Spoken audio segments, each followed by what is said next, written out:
Hey guys, this is Cameron Wallace, and I'm here in Pocatello, South Carolina, which is about 20-25 minutes away from my hometown in Poland. So just a brief introduction about where I am and what this building is. This is actually Old Sheldon Church. The original name of this church is Church of Prince William's Parish. It's actually an evangelical denomination church that was built in 1745 to 1755. The significance about these ruins is that this church was burned during the American Revolution by the British Army in 1779.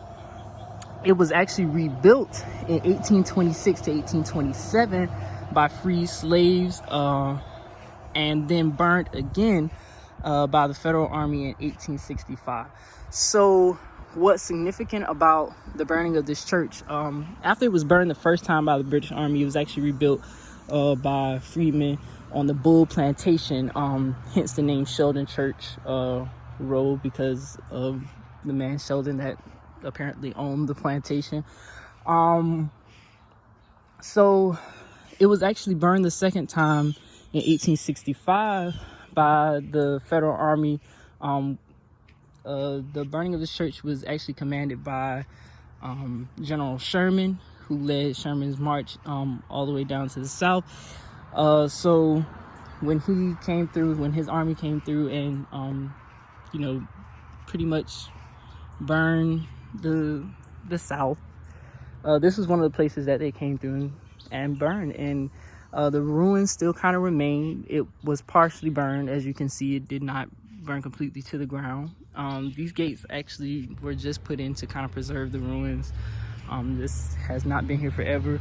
My school actually brings the kids out here like maybe once or twice a year, just like different grades and stuff, just to teach them about the history and the significance of our area, and how we as African Americans, because I do go to I went to a predominantly African American high school. We only actually had one Caucasian student. They just wanted to show us our ancestors' impact and the significance of our area. So surrounding the church is actually a series of tombs and graves and stuff like that. So there's this legend that really the freedmen who actually built this church, some of them are actually buried out here, but they are unmarked. So I could very well be walking on their graves right now. Excuse my slides.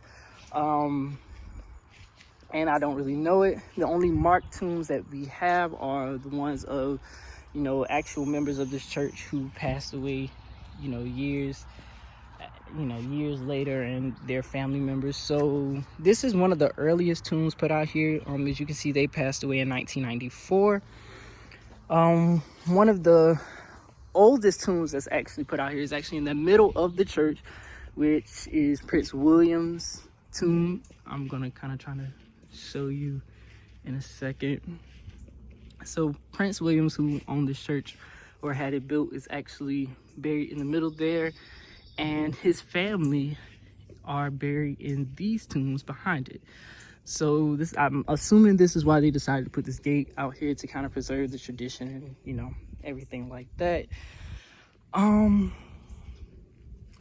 So yeah, I'm gonna actually post the historiography, the actual readings that they have out here, but I just wanted to orally explain what was told to us, because as we learned in this module, oral tradition is a big thing in the African American community and in the Geechee culture. So I just wanted to kind of tell you guys what I knew about it from what was taught to me by my teachers and my family. So yeah.